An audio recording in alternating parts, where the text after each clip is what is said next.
This is Leisha Holmes, and I'm your host on the Recruiters Recruitment Podcast. And I am so excited for today's guest. It's only taken me about 2 years to get her on. And the reason that it's taken that long is because this next guest is the most formidable force on a subject and a matter that is, on a personal level, very important to me. But it's something that I really want to get our audience and our community behind as well, because I think within my listeners here, there is definitely going to be at least one person that can get involved in what my next guest is going to talk about. So without further ado, I'd like to welcome today Jane Kenyon, who is the most amazing woman, speaker, entrepreneur, author, and head girl at Girls Out Loud. And no, not Girls Aloud, Girls Out Loud. Girls Out Loud. It's not Cheryl Cole. It's not Cheryl Cole that I'm talking to. This is Jane Kenyon. Jane, so lovely to see you once again. Please, for those who are not yet familiar with you, please introduce yourself and what you do. Okay, so I am first and foremost a female champion, secondly a serial entrepreneur, and thirdly I spend most of my time now in my legacy project, which is Girls Out Loud. And Girls Out Loud is a social enterprise on a mission to raise the aspirations of teenage girls in the UK and beyond, wherever we can.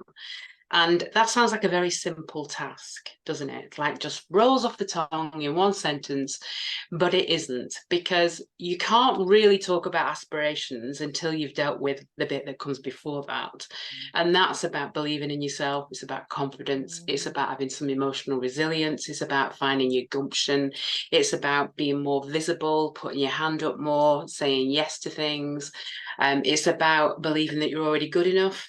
And all of those things, when you get to 12, 13, you're trying to manage all of that. So we deal with that first. We're about empowering them. And then they can come up with their own aspirations. And then we support them to do that. Yeah. I mean, what an amazing introduction. I could not have done that justice in any way, shape or form. And I beg anybody not to be covered in goosebumps right now when you made that introduction, because for me, the social enterprise that is Girls Out Loud is something that I want the whole world to know about, because whether or not you get involved with this at the end of this podcast today, guys, we're definitely going to have all the links here for you, or whether you just think about how you can impact young people. It's so meaningful. And you might wonder why I've asked Jane onto our Recruiters Recruitment Podcast, but I think it's so important for us as recruiters and leaders to think about the next generation and to also contextualize. We are in a talent short market. Diversity and inclusion is a massive topic for us right now in our industry, and obviously how we then educate our the sort of the hiring and employing population. But I think it's important for people to understand what young people are going through right now. And I think we're recording this in 2023. Certainly, I think we connected in 2020 by Nina Lockwood. I think does. And Nina's been on the podcast, and she's I've known Nina for over 20 years. She's an amazing lady. Just talk to us about what young people, particularly, teenage girls, which obviously is what Girls Out Loud's about. What is this demographic actually experiencing in terms of what they're facing, and where us as employees, we can start to maybe think about their mindset before we even get to aspirations? Yeah, no, it's a great question. I mean, I've been working with teenage girls for 14 years, and, it's heartbreaking to think and to know and to see that we are going backwards. And so these girls and the boys are dealing with a brutal landscape. I mean, it is brutal. It's like nothing that we've ever seen. So the first thing, we've got maybe 5 or 6 game changers that have come in the past decade. And these things have shifted the landscape beyond our recognition. So the first thing is smart technology, and we're all addicted to smart technology, not just teenagers, we are as well. And obviously they're going to role model our behavior, but for them, that piece of kit, that smartphone is their world, it's their life, it's where they get all their cues from, it's where they get all their education from, it's how they communicate with each other sat next to each other. They're still like Snapchatting each other, they don't speak. It's like a complete addiction. And you'll know it's an addiction as a parent if you have attempted to take that phone off her. So if you've used the phone as a kind of reward and punishment, and you attempt to say, right, well, I'm going to take that phone off you, it is the most lethal thing that you can do. So it is an absolute addiction, and it's a 24/7 addiction. So for us, a lot of us, if you're like over 30, You know, when we went to school, we walked out of school at the school gates and we left it. Absolutely. And we had a different life, didn't we? We had different friends, we had different activities, we were outside, we were doing things, we were active. And then we went back into school the following day and dealt with whatever was going on in school. And I'm not saying that some of the things that are going on in school weren't going on for us, because they were, but there is no escape from this. No escape whatsoever. So that's the first thing. All these things interconnect. So the second thing is we've mainstreamed porn. Now, we hate talking about this as adults, but it's the reality of the situation. So when we gave up that top shelf mentality around porn and we put it on the internet, it became easy access. And so now the boys download porn, look at porn all day, every day. Why wouldn't they? Why wouldn't they? If it's that easy to do, it's free. The boys in our year will be doing that if it was the same for us. Of course. So that completely directs and informs their sex education. So they've already done all of that, know all of that before they get to secondary school. When they get into secondary school, it ramps up big time. It becomes very scary. So we're not talking about like kind of soft porn, neither. We're talking hardcore. So, you know, the boys like, you know, the latest thing that the girls are worrying and reeling from is strangulation. So, you know, the boys see this on porn, they go, oh, hey, that looks great, we'll have a go at that. And, you know, they're asking for imagery all the time. They want things, they want the girls to do things that are just very, very uncomfortable. The girls do it because they want to be liked. The girls see being a porn star as a glamour thing. It's like been normalized by OnlyFans. Kind of thing. So all these things connect. So that easy access porn happened in the past 10, 12 years. Massive shift. The third thing is reality TV. Again, these things connect because they watch that on the phone. So they're very influenced by reality TV. And, you know, reality TV has some really negative messages, particularly for girls. And this is girls because reality TV targets girls between the age of 12 and 18. 85% of their audience is girls. Are we talking like the Love Islands and the Big Absolutely, the Love Island effect, we call it. Yeah. So all of those programs teach girls that their biggest impact and their biggest value is their appearance. And that's how they get power. Isn't it? Because you watch Love Island, that's where their collateral is. You know, it's all about how they look in a bikini, and they compete with each other for the boy. So it teaches them to compete. So if you get a group of girls together, they're pretty mean to each other, really seriously mean. And I know there's always been mean girls, but this is really ramped up, and you can see that behavior and where it's come from. You know, because they're aggressive, and it's like that's okay to do that because they see it play out in every single reality TV show. So that's the third thing. The fourth thing is drug culture. So, you know, schools I describe secondary schools as like a nightclub. You can get anything you want. You can vape in the toilets. Of course you can, Get a bit of cat in the playground. Absolutely. So, you know, it's like a nightclub. So you can get anything. And you can smell drugs in school. So you can smell pot, you know, and that's kind of the tip of the iceberg. So we've got a serious drug culture. And the final thing, and this is probably in the past 5 or 6 years, is we've got a growth in far-right misogyny going on in schools, which again is very scary. I call that the Andrew Tate effect. So a lot of the boys are being groomed through gaming technology, through these really powerhouse men that are misogynist, and they start talking to them on the games, and you know and it goes from there. And so the boys are watching stuff on YouTube that tells them that they should be controlling girls, that girls are secondary to them, that you need to watch out because women are after our jobs and women should stay at home and the jobs are ours. And you know, they have all these sites that they use, and they're really seriously aggressive towards the girls. So the girls are dealing with that. So you think about that landscape, you know, you're trying to get through all of that. The very last thing you're concerned about is your options or your aspirations, because you're trying to navigate all of do you know everything you've just described? It sounds like some kind of dystopian TV show on Netflix. Like, you ever seen The Power or read The Power? No. Oh my God! Well, it's I can't think of the surname. It's an amazing production. Tony Collette's the main protagonist in it. And you've just described a dystopian future, but the reality is, and I know this as a parent of teenage girls, and if anyone's listening with teenage girls, what you've just described is their reality. And so when you then add on well, you haven't, you've not got your uniform on, you've not turned up on time, you've not given your homework in. They're a bit like, are you kidding me? I'm dealing with Armageddon here. Absolutely. And there's no understanding of that neither.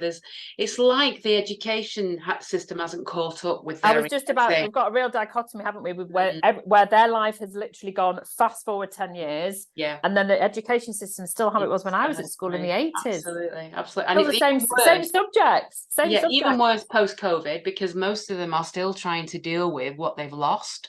So, even if they were academically doing okay, they're not now, because they lost 2 years of their education. They lost 2 years of their emotional development. So they've also got this issue that they are not very good at moderating their emotions. So they go from 0 to 100 in literally that. Yeah.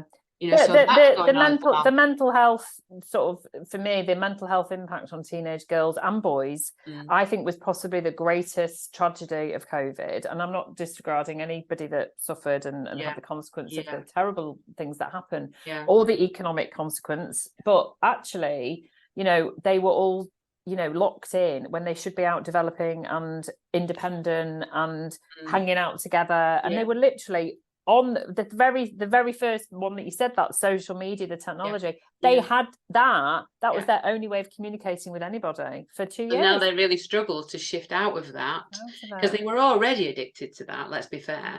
So these things were already going on, and now they're really struggling to shift out of it. So our mental health stats for teenage girls are horrific. I mean, you've got at least 1 in 4 girls self-harming before they leave school. The last stat of that was 2019. Most people that work with young girls will tell you that's probably now 2 in 4. We've got the highest rates of depression and social anxiety we've ever seen since we started keeping records. We've got girls having panic attacks most days. We've got internal truancy on the rise. We've got girl exclusions on the rise.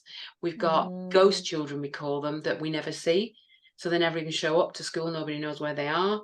That's happens post-COVID. If you take a group of girls, a cohort of girls of 20 girls, 40% of them will have some sort of mental health issue going on. And that's the reality. And I know people might, if you are still listening and you understand why we're talking about this, because it's going to impact every single person, whether you're a parent or not, whether you employ young people or not, because this is your future talent pool. And that's why we have to talk about this in the context of recruitment, because we have it in our power to try and empower these young people. I'm not suggesting, I mean, I do actually really advocate the mental health first aid. I think that every employer should be forced to do it. I think it should be obligatory. I think it should be taught in schools. But so, I mean, it's quite a depressing landscape, Jane. It really is. It is. But we can change it. But we can change it. We can change it. We are changing it. I sort of talk about that we can change the world one girl at a time, because when she's empowered, she'll empower her friends. Absolutely. She'll empower her village, her community. So, it's important that we don't get lost in all of this and go, oh, well, it's just useless, it's hopeless. It's really not. I agree. Really not.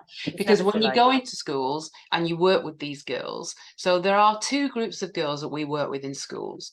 We work with the very, very vulnerable girls, the girls that are falling through the cracks, the girls that are about to be permanently excluded, the girls that have got the most chaotic home lives. You wonder how they even get out of home in the morning. The girls that have probably got DV in their household, they've had abuse in their household. The girls that are like, their behavior is off the scale because they're in pain and they don't know how to articulate it. So we work with those girls. We have a team of professional coaches that go in and do emotional interventions with those girls, and that's big work. And then we have another program that works with girls that are in the middle, because the biggest group of girls in most schools are the middle girls, and the middle girls are neither those girls I've just mentioned nor either the gifted and talented girls at the top. So the gifted and talented girls at the top get pitched by every big company to go and do internships and sponsor their university place, and they're academically incredibly bright and they're very engaged and the teachers love them and they put their hand up in class and they love studying. Brilliant. The rest of the girls sit in the middle, and they're neither of these groups, and they just cruise and they don't quite know where their place is, and they know they don't fit into either of these groups, and so they try and behave badly to get a bit of attention. It doesn't work. They're lost girls. And when I first started working with the girls in Girls Out Loud, I was working with those extreme girls. And the more and more I went into schools, the more I saw this middle group. And I thought, oh God, you know, I was a middle girl. I was definitely a middle girl. And, you know, the middle girls are either painfully shy, or underachieving purposefully, because it's not cool to be seen Not as cool. not Yeah. cool. And that was where I was. Mm. Or they're kind of a little bit gobby, but, you know, in the wrong way. They're not channeling it right. I call those queen bees. And when I talked to the school about those girls, they would group them, which mortified me. So they would say, yeah, I know what you're talking about the grey girls. Oh, I know you're talking about the invisibles, aren't you? Or the wallflowers. And they all have these different names. And the more names they give me, the more convinced I was that I needed to do something. You need to do something Worst one about I ever it. heard. And I came back from the meeting and I said to my husband, I need to develop something for these girls because I cannot compute what this school's just told me. I said, you know, I talked about these girls, you know, these middle girls, the ones that are like really hiding their light. You know, they should be like brilliant, bright and going for it, you know, but they're really hiding their light. And she said to me, oh yeah, you mean the radiators? And I said to her, I don't understand what you mean. And she said, well, you know, they're in the room and they're switched on, but nobody notices them. And I was mortified. That's really sad. Yeah, That's so sad, isn't it? Yeah, that's that's doing something. no. So within 6 months, I'd set up the Big Sister program. And the Big Sister program is a way that I could harness all these amazing women in my network, because I've been working with women for 30 years. So previous to Girls Out Loud, I had an organization that exclusively coached and inspired women. And so I have this fantastic network, and I thought, I've got to get these women into schools. So I already had that network. So I went out to those women and said, this is what I want to do. I'm going to train you to be a mentor. You're going to work with the girl for 12 months on a one-to-one. You'll also have a great peer group. You'll also get the development because it's a parallel journey. You know, you can't inspire somebody else. You can't kind of like encourage them to be more confident and to find their voice and to empower them if it doesn't reflect back on you and you're not doing it. And so I set up the first Big Sister program like 12 years ago, and we've been doing that ever since. That is really our flagship program. It really is. And having been part of your speed dating, speed dating, that was speed mentoring. Speed mentoring. Yeah. I mean, and you know, and I am going to talk about my experience because I think people trust me. You know, people, if you're listening now, you've probably been listening since the start of the show, which we started in 2020. And you know, Jane and I have been talking on and off for years. And I have to say, it was early on this year in 2023. And it was at a secondary school in I think it was East Manchester. And I turned up on the day, and there was you know, a room full of all these amazing women. There were firefighters, there were doctors, there were vets, there was school teachers, there were a real plethora, really diverse set of women who were all there to understand more about the Big Sister program. And obviously then the girls were brought in, and they were all, like you say, aged between, I think it was 12 and 14. Year 8. So year 8, yeah. 13. And you know, I would not have blanketed them as one name. I would not have called them the invisible group. I think there were, you know, we obviously then go around the tables and we have a conversation with them. Yeah. And there were two girls in particular that really stood out. And actually they were both, one was very quiet, very, very shy. And she was so determined she was going to become a vet. Oh, like nobody in her house worked. Nobody in her house worked. Yeah. She was the eldest sister, I think, of 5. And I was like, I'm the eldest of 5. So we really connected on that level. Yeah. And I was like, why do you want to become a vet? And she loves animals, and she was working hard at school, but she had what actually came out in that very brief conversation. In fact, I didn't actually end up speed dating her. I ended up just talking to her for about 15 minutes. Yeah. Is that she had nobody to talk to at home. Nobody had worked at home, and it's quite a traditional Muslim family. Nobody works at home, and she said, I don't know who to ask. And we ended up finding out that her auntie's best friend actually did work. I can't remember what she worked in a shop, but she worked. And I said, right, she's who you go and talk to. And then there was another young lady that I really felt some really strong connection to, because you could just see she was so, I think, intimidated by a lot of the girls, because there was some real strong personalities around the table. And it just it really hit home that this is our future as a world. These are our young people that we have to do more to help. And the Big Sister program is something that, for you, if you're listening to this now and you have Is it an hour a month, Jane? Yeah, That so the we do commitment? what you did was a role model relay. So we get the That's whole it. year together first off, and we do this speed mentoring with them with a group of amazing women. So you Amazing. volunteer to do that. That's 2 hours. And then the Big Sister program, we say it's about 30 hours a year. So you're going to go into school for an hour a month to see your little sister. You go in with us, everything's, managed. You don't go in on your own. No. We're there to support you. And then we train you up front about 14 hours, one full day, 1 3-hour session before we go in. And we also do workshops over the year. So there are 3 workshops, 2-hour workshops that we ask you to attend with your little sister on things like social media, body confidence, relationships, mental health, mindfulness, risk, using your voice, these kind of subjects.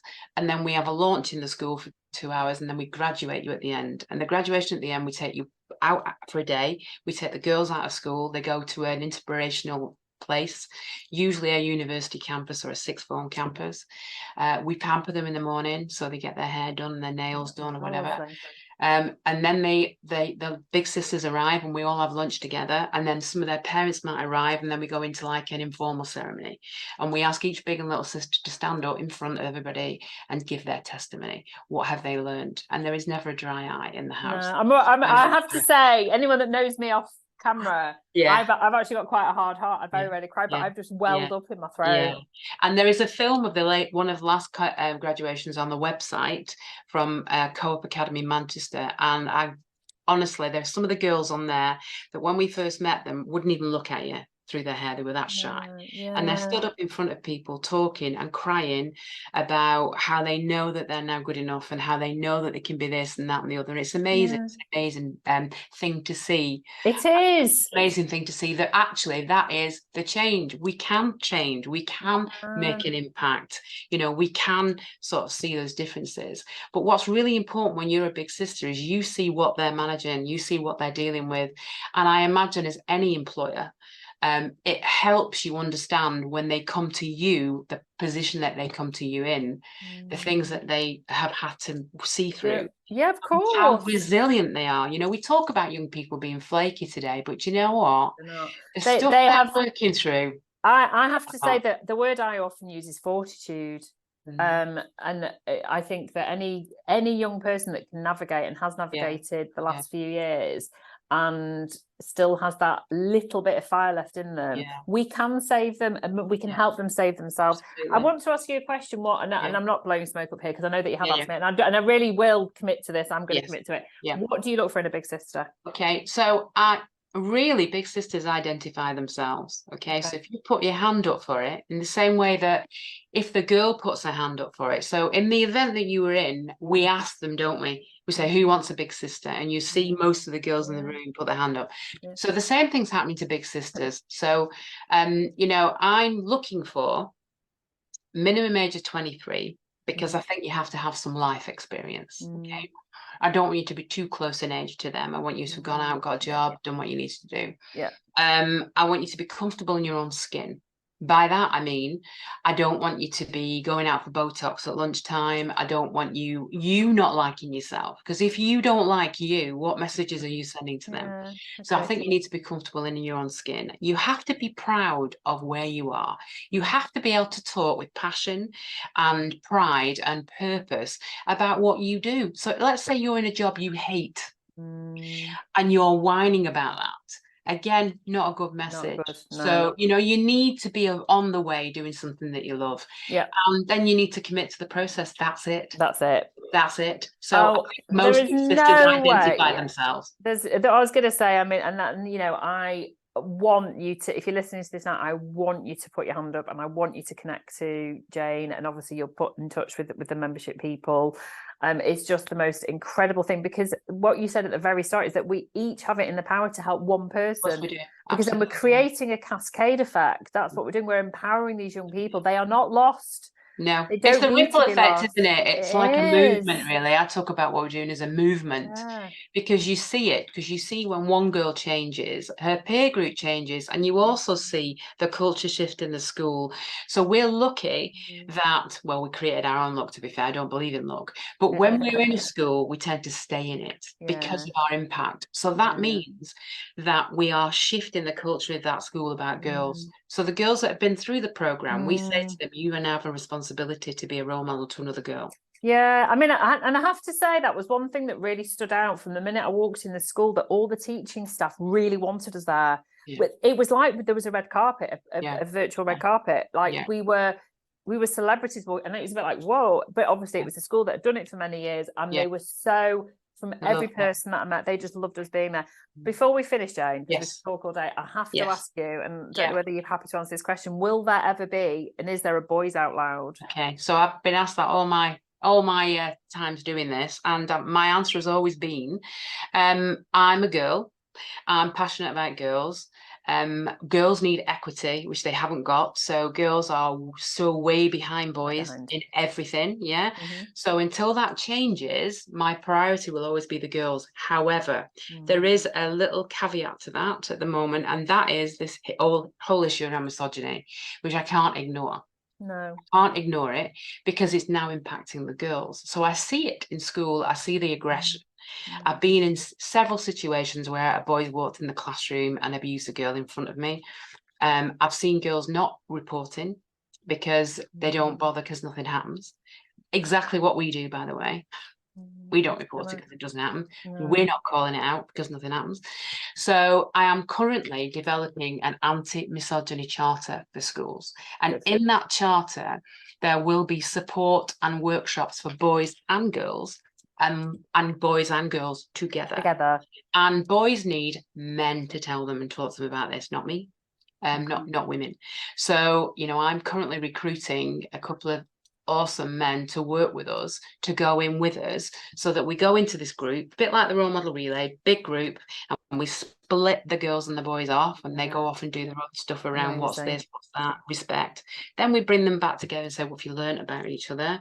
And then we build in some targets and impact data in the school to make sure that they eradicate this behaviour. Because at the moment, they don't know what to do with it, and they're not doing anything. And, a few schools are saying to us, can you help? Can you help? We don't know what to do. My issue at this point with this program is who funds it. Always about money. I spend most of my time searching for money, which is so infuriating. So are you funded by private sector? No, we're funded.